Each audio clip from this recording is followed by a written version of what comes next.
सारी लड़ाई इसकी है, कैसे कमाओ और कैसे भ्रष्टाचार करो और कैसे लखपति से करोड़पति बन जाए, करोड़पति से अरबपति बन जाए।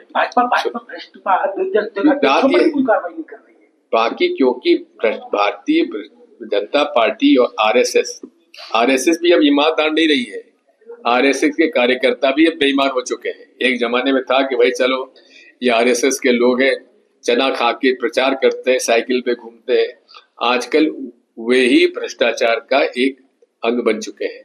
इसलिए भारतीय जनता पार्टी और संघ मिलकर लूट रहे हैं और यहाँ की जितनी भी नगर पालिकाओं में लड़ाई हो रही है वो शुद्ध रूप से पैसे की लड़ाई है, भ्रष्टाचार की लड़ाई है।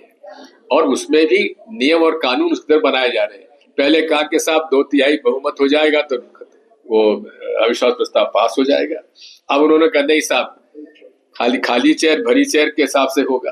अब ये सारी जो है पूरे तरीके से सरकार भ्रष्टाचार को पनपाने और भ्रष्टाचार को का संरक्षण देने के लिए है, क्योंकि इनका ये मॉडल ऑफ गवर्नेंस है कि अगर अधिकारी, कर्मचारी और भाजपा के नेता मिलकर काम करेंगे, मिलकर ठेके लेंगे, मिलकर कमाई करेंगे, तो वो अधिकारी, कर्मचारी और नेता एक पार्टनरशिप हो गई है।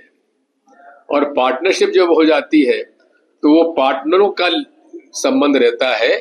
ये अधिकारी और नेता का जो एक संबंध है उसमें, जबकि नेता की जवाबदारी क्या होती है? उसकी जवाबदारी होती है कि ईमानदारी से काम हो और गरीब लोगों का काम हो, भ्रष्टाचार कम हो। आज हालत यह है कि अगर 1 लाख का कोई प्रोजेक्ट है उसमें से 30 से 40% तो रिश्वत में चला जा रहा है।